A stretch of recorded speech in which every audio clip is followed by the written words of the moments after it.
Socializing 7. The Holy Prophet Muhammad, peace and blessings be upon him, has advised the importance of objecting to evil things in a narration found in Sunan Abu Dawud, number 4340. This narration clearly shows that it is a duty on all Muslims to object to all forms of evil, according to their strength and means. The lowest level, as mentioned in this narration, is rejecting the evil with one's heart. This shows internally approving evil actions is one of the ugliest of those things which are forbidden.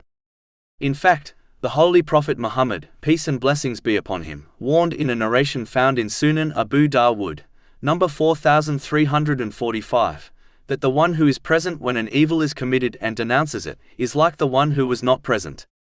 But the one who was absent and approved the evil deed is like the one who was present and silent when it was committed. The first two aspects of objecting to evil, mentioned in the main narration under discussion, are through one's physical actions and speech. This is only a duty on a Muslim who has the strength to do so. For example, they will not be harmed by their actions or words. It is important to note, objecting to evil with one's hand does not refer to fighting. It refers to correcting the evil actions of others, such as returning the rights of someone which have been unlawfully violated. The one who is in a position to do so yet refrains from doing so has been warned of a punishment in a narration found in Sunan Abu Dawud, number 4338. The Holy Prophet Muhammad, peace and blessings be upon him, has advised Muslims in a narration found in Jami'ah, number 2191, that they should not fear the creation in respect to speaking the truth. In fact, the one who allows the fear of the creation to prevent them from objecting to evil things has been described as the one who hates themselves and will be criticized by Allah, the Exalted, on Judgment Day. This is confirmed in a narration found in Sunan Ibn Majah, number 4008. It is important to note, this does not refer to the one who remains silent out of fear of being harmed, as this is an acceptable excuse. It instead refers to the person who remains silent because of the status people hold in their eyes, even though they have nothing to fear if they speak against the evil which is occurring. A narration found in Sunan Abu Dawud, number 4341, advises that a person can give up objecting to evil things through their actions and speech when others obey their greed, follow their incorrect opinions and desires, and when they prefer the material world over the hereafter. It does not take a scholar to conclude this time has arrived.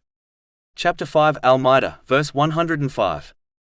O you who have believed, upon you is responsibility for yourselves. Those who have gone astray will not harm you when you have been guided. But it is important to note, a Muslim should continue with this important duty in respect to their dependents, as this is a duty on them according to a narration found in Sunan Abu Dawud, number 2928. And in respect to those they feel physically and verbally safe from, as this is the superior attitude. Objecting to evil things which are apparent is what the main narration under discussion refers to. Meaning, it does not grant permission to Muslims to spy on others in order to find evil things to object to. Spying and anything associated with it in this respect are forbidden. Chapter 49 Al-Hujurat, verse 12.